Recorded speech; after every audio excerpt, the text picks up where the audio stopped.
Hi, I'm Drew Chrisman, and I'm just here to explain really briefly a system that we have in place that we really believe encourages continuous learning. It supports the mindset of continuous improvement, and it also provides students the opportunity to show what they actually know, understand, and can do. So a couple other things related to this system. We know that learning is not a one-shot thing. We know that when students take a test, they may or may not uh, do as well as they maybe thought that they would have. And we also know that by the end of the semester, students may understand the content just a little bit better. So we put the system in place so that students are able to demonstrate what they know, understand, and can do.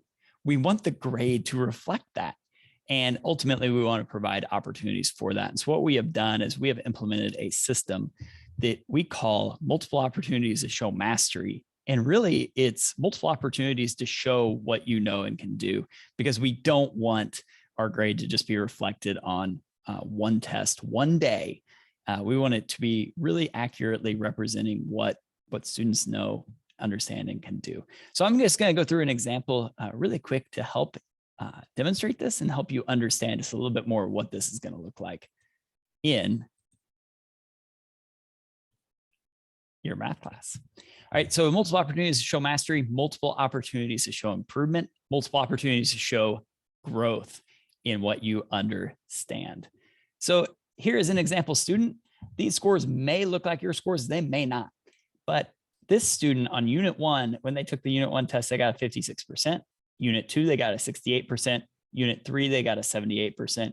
This student, although there's other factors that go into your grade, this student has roughly a D, roughly a 67%, just based on these assessment scores. So these were taken throughout the semester. And now coming up on the end of the semester, we have a semester final exam, which makes up the other portion of the grade. So on this semester exam, in this case, there's 3 units. So what we did on this score sheet is we put the original test scores down at the bottom. So 56, 68, 78.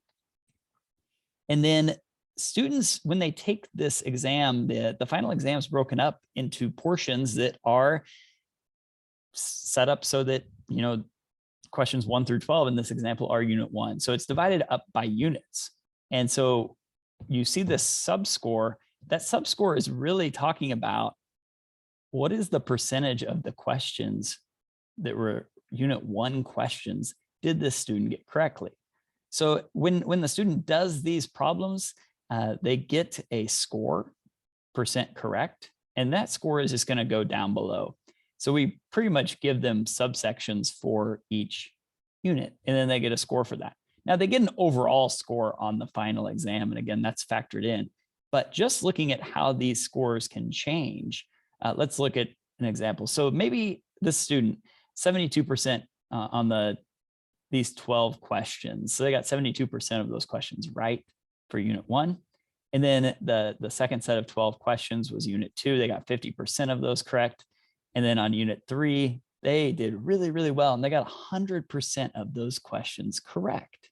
So how would this grade shake out? Well, remember, it's an opportunity to show mastery. It's an opportunity to show improvement. So if students have demonstrated improvement, then their grade's going to really directly reflect that. So looking at Unit 1 and Unit 3, they improved their scores. So what we're going to do is that Unit 1 test was originally a 56. In the grade book, we're actually going to just wipe that clean, and it's going to be a 72%, because that's what the student showed that they could do on Unit 1 content.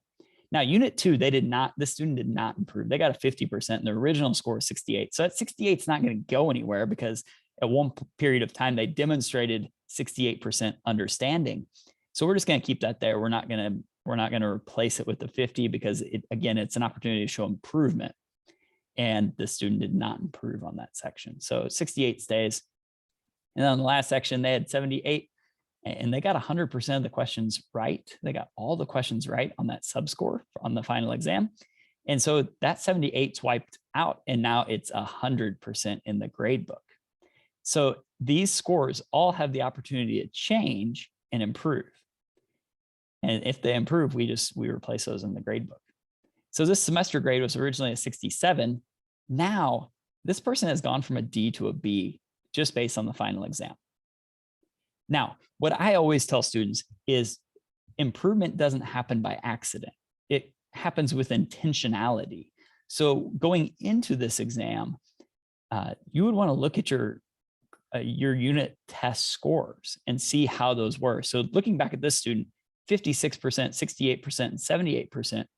My thinking is the 78%, the highest one, 78%, pretty good score.